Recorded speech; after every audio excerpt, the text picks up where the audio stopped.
peoples of the earth knew the truth of oneness, that matter is just the joyful song of spirit, and the human is just the playful dance of the divine, that the earth, the animals, the wind, the sun, and the stars are all brothers and sisters, sharing one heart that beats in cosmic rhythm. And their knowledge of oneness blessed the days of their lives, for it made everything that they experienced sacred.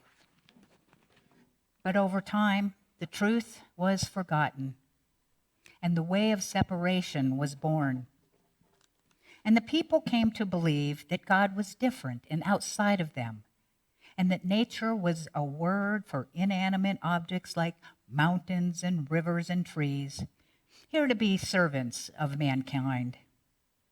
And they decided that some people, like priests and sages, and some places like churches and temples, were infused with more spirit than others, and therefore were better. They located heaven above them and no longer saw the earth as sacred. Thus, their everyday lives became ordinary, for they had lost connection to the divine. We are the great-great-grandsons and great-granddaughters of those who followed the way of separation. We have experienced and have separated the spiritual from everyday living, and thus separated ourselves from living everyday spirituality. The spiritual has become associated with Sunday church services, or the Sabbath, or yoga and meditation, or a trip to India, or a tour of a famous European cathedral. We think that praying is more spiritual than riding a bike, reading religious literature more holy than making love. We are living secularized lives, yet wondering why life feels so meaningless and devoid of purpose. We have separated from our very home, the earth. We have disconnected from her rhythms.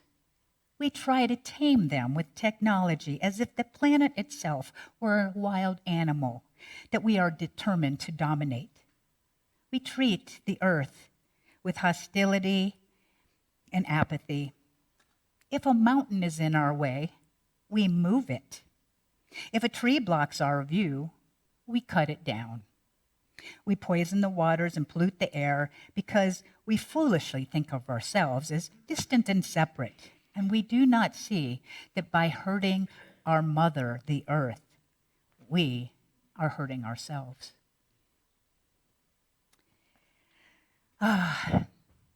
Depressing.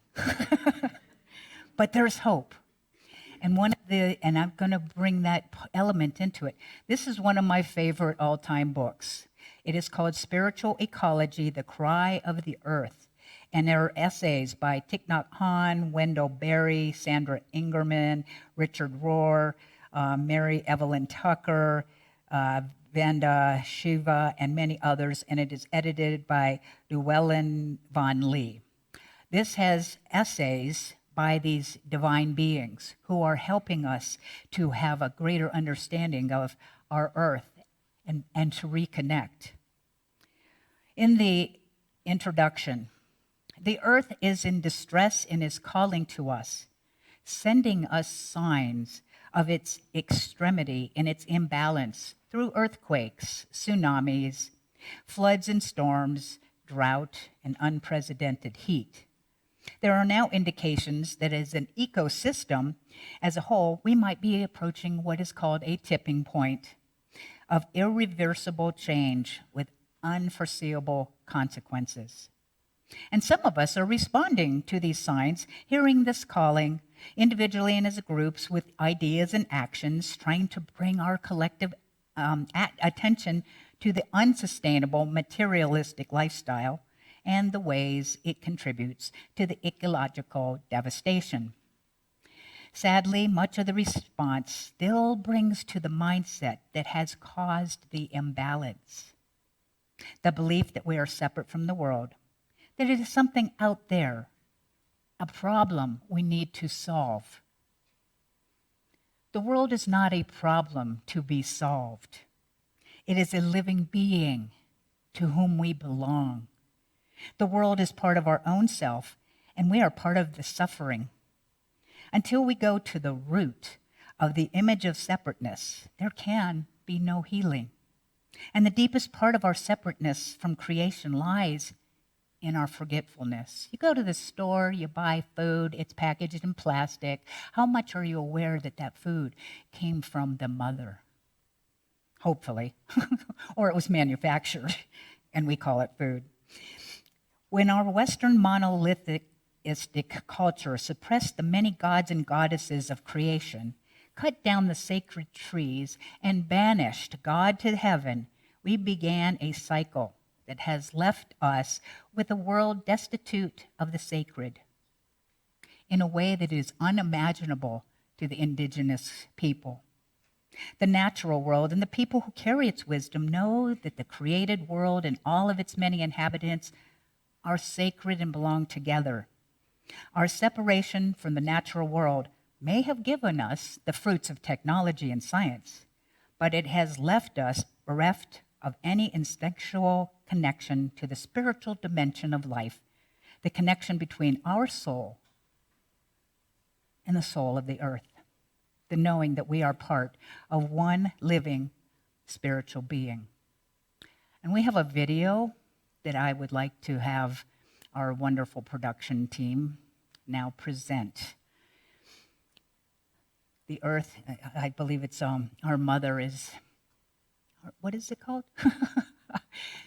The earth is our mother. So they're putting that together. This man, whom you'll see, has never been filmed before. This is the first time. An indigenous man, not Amanda Gorman, but the other one. There you go.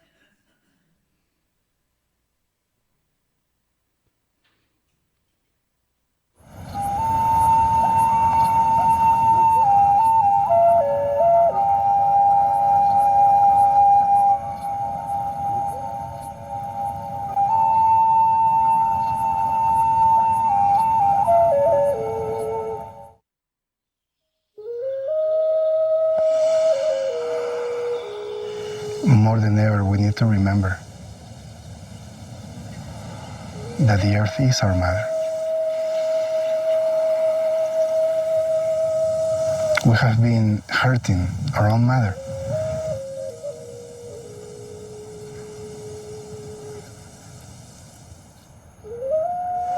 When we say that the earth is our mother, when we call her Mother Earth, we're not only saying something nice, we're saying the truth. She's our mother. She's made of everything that we are made of, that our body's made of. She has minerals, water, air, everything that we have in our bodies, she has. It's like when you look at a baby and say, oh, she or he looks like her mother. That can be said about all of us. We look like our mother. The earth is really our mother. So how do we take care of our mother? Our real mother, the one that we were born from, the one that gave us her milk when we were little, the one who carried us when we couldn't walk. We are grateful to her, and we want to take care of her. The relationship with Mother Earth, with Pachamama, is exactly the same. There is no difference. It's a relationship of gratitude, a relationship where she takes care of us, we take care of her. This is just a natural way of being here on Earth. And we humans have lost our way. For a long time now, we have been hurting our own mother, taking too much from her, abusing her. The people who did this were not aware that they were doing that to their mother. They thought that it was just a source of materials, that they could take anything from her. The earth, as a living creature, is not as healthy as she used to be. There are places that were full of life and now are not. Things are changing. There is damage. one of the most important ways to repair this damage so we can have our mother healthy again is to be fully aware when we drink a glass of water, when we eat our food, that this was given by our mother to us. Anybody who produced anything took it from our mother first. It is very important, very necessary at this time that we humans return to a child-mother relationship and really have a relationship. By talking to her, by being with her, by giving thanks to her, by crying to her when we need her nourishment. As long as we learn again and practice again, having a good relationship with Mother Earth, there is hope that we may continue being here.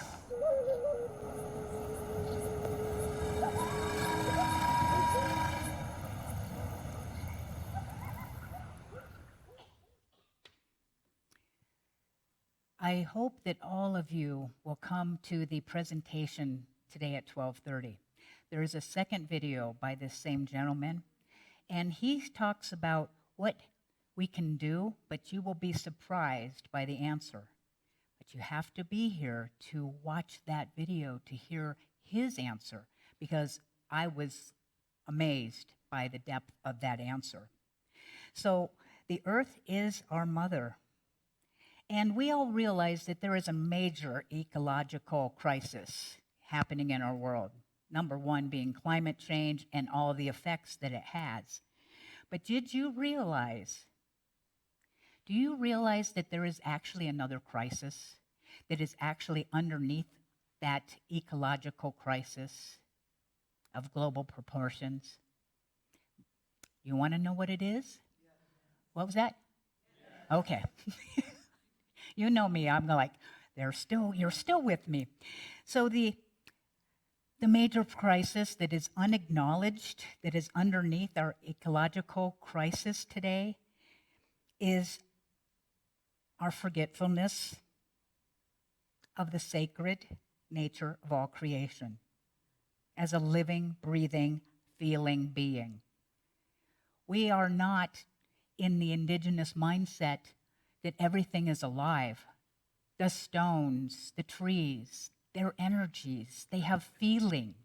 In our technological world, commercialized and industrialized, we focus more on the solutions. What can we do to fix this problem? And as it was said, there's nothing to fix. We need to come back to honoring the sacred, okay? We need to come back and to understand that the mother has feelings, that there is an energy that we're not aware of and in touch with because we have been domesticated and trained in a very left-brained world that is not engaged in the earth the way our ancestors were. Nature is not unfeeling matter. It is filled with invisible forces with their own intelligence and deep knowing. This was always understood by the wisdom keepers and shamans, by those who were aligned with the forces within nature, with its hidden powers and wisdom.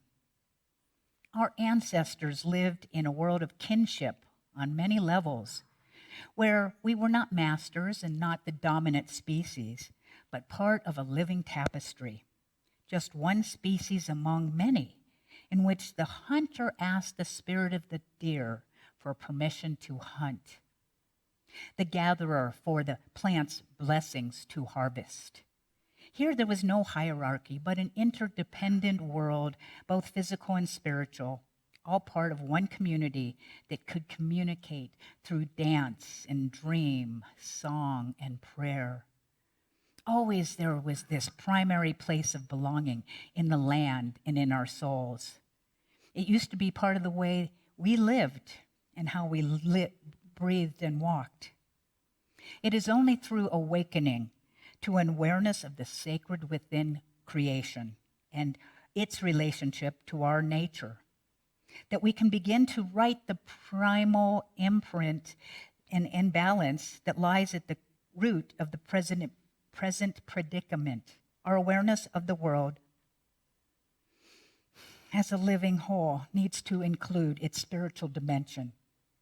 Otherwise, any attempt we make at healing what has gone so wrong, I guess we have Harry Potter in the room, acknowledging that we can't just treat the symptoms, and we have to go to the underlying cause. How many of you are aware of the person named Amanda Gorman? Yes, we're going to go with a video by her. She wrote this at age 16. It's called Earthrise. And, she is the youngest inaugural National Poet Laureate who spoke at Biden's The Hill We Climb at his inauguration in 2020. But we're going to now see what she has as a very passionate Earthrise message.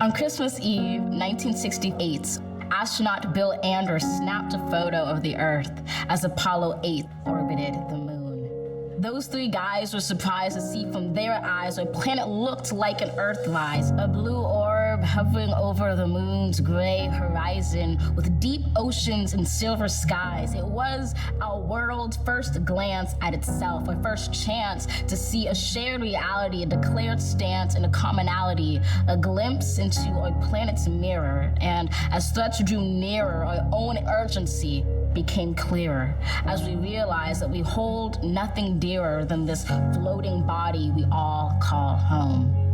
We've known that we're caught in the throes of climactic changes some say will just go away, while some simply pray to survive another day.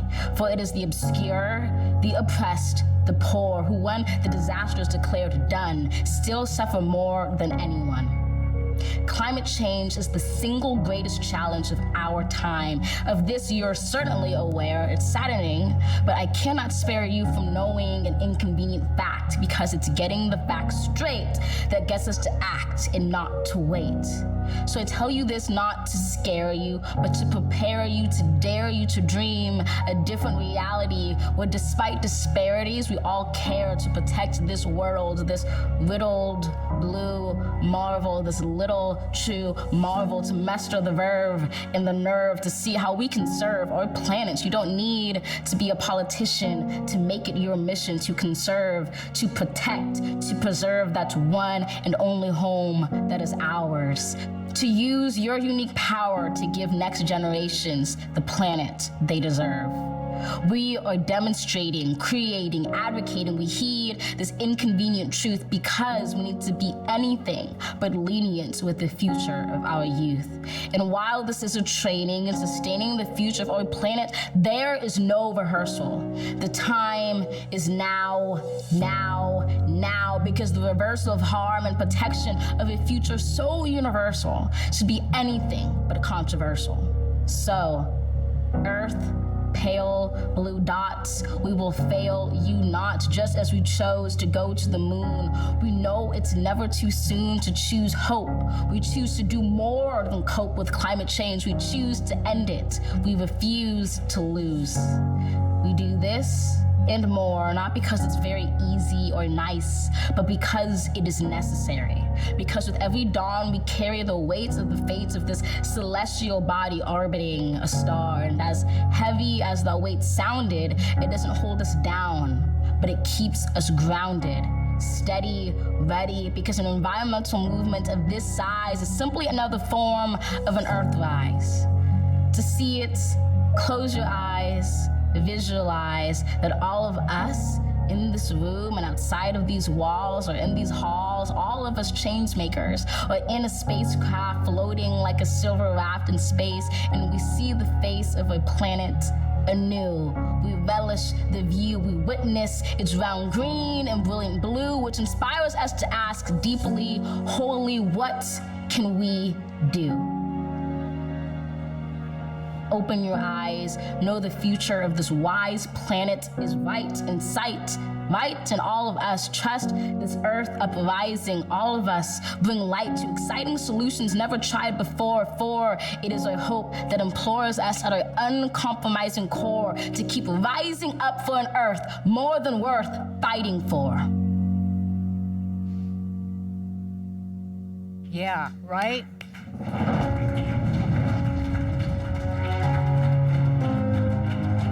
Sixteen years old. Are we on? Am I on? Is my mic on? 16 years old. Blows my mind. Are we on? Okay, I can't hear myself. You know, it's like the lighter.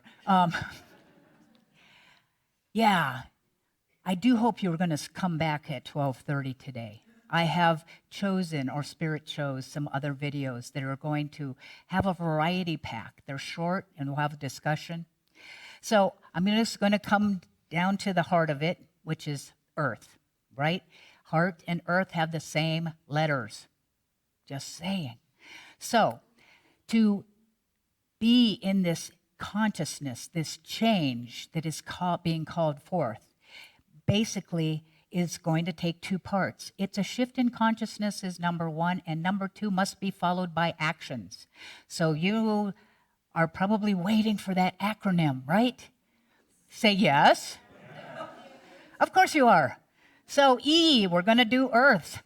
E, educate and embrace. Now, I gave you, hopefully you have a card, and I forgot to say this at the beginning, that because it's so important, I want you to have taken notes today.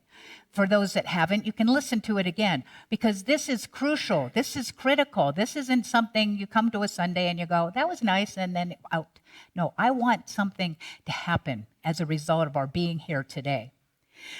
So, E means to educate and embrace. And how I am going to encourage you to embrace and educate is through some books.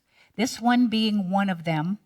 And I have this one is called Spiritual Ecology. It's the same beginning name, but this is 10, and it's a very small book, less than 100 pages.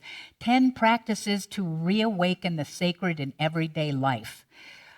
This is going to give you 10 practices to shift that inner consciousness, right? So if you don't have a pen or a card, also raise your hand. Jen's handing those out. These are also available on Bookshop. Is that where it's called? Bookshop.org? And under Unity Santa Fe. But these books, we have a few, but you can also purchase these. So I would say educate and embrace the earth. A stands for act. You have to take an action, okay? And because if you're just changing consciousness, and the thing is, if you change the consciousness, you will take the action, because we need to shift both. The books, I just mentioned one of them, Spiritual Ecology, the practices to connect more in consciousness. That's one, in how to and act. But this one is my all-time favorite. It's How to Go Almost Zero Waste. And I have a few available. It's the best book I've ever seen. It's short, it's complete, it nails basically what little actions, it's a short ones, and you can read it and it'll tell you the impact, the cost, the effort needed. I have already changed my life and taken different actions because of that. Afterwards, you can take a look of all the little ways that I have personally done things different. I no longer do plastic, right, in my laundry detergent. I no longer use toothpaste in tubes. I use this glass container, and it has what is called Bite. And there's another brand that I'm now getting. These are papaya sheets that actually you don't have to buy paper towels. These work wonderfully. So I have all of these things. There's a place in Santa Fe. How many of you know of Soap and Supply? Some of you do. There's cards out there.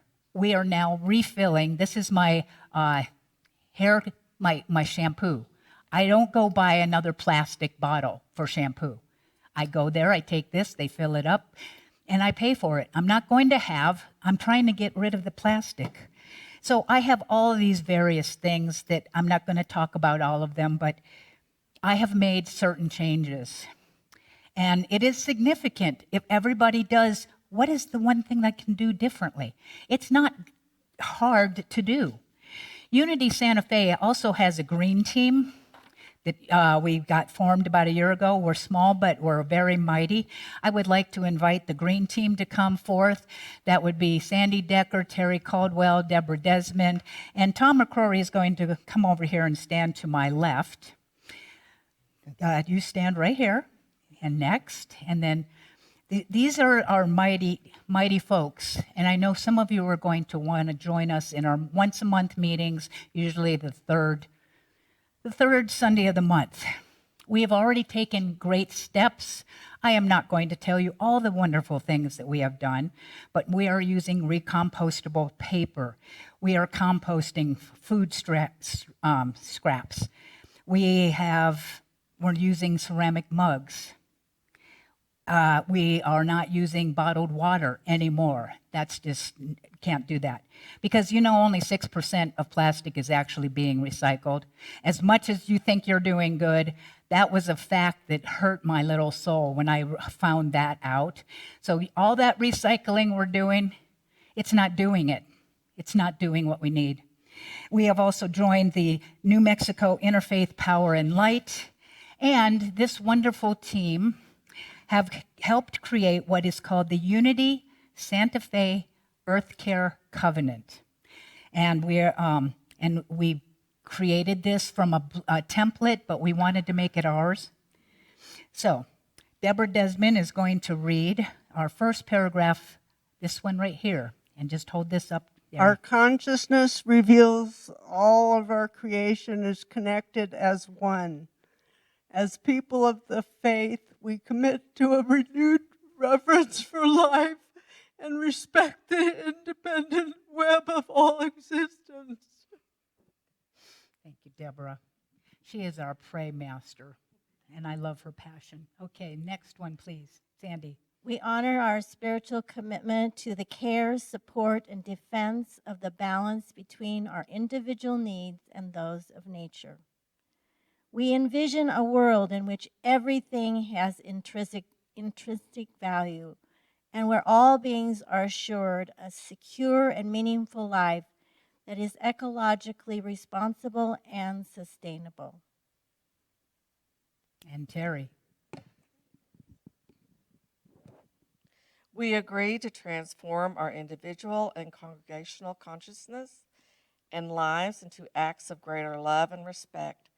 Thereby, we release unconscious, harmful actions in exchange for higher consciousness and new behaviors that demonstrate our respect for our earth home and all beings in harmony in interconnectedness. And we're going to have Tom McCrory speak the last words. We declare our covenant with and as the divine to live upon the earth as faithful stewards for the highest and greatest good of all creation. And this is adopted.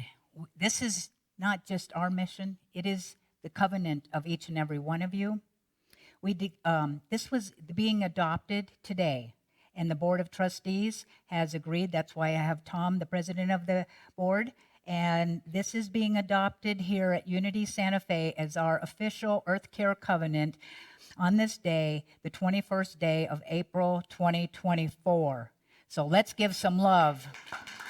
Thank you.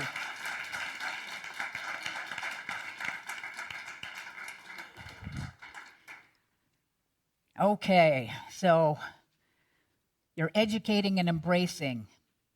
Ask Spirit what? That A is for ask and act. Ask Spirit, what does she want and need? Ask the question, what is it I can do? And then take action. Okay, now we're on the R. R is to remember and reconnect through your prayers, daily prayers. daily prayers, that the Mother Earth is being cared for, that there's a shift in consciousness. Let us reconnect and remember our mother. She's alive and she's hurting.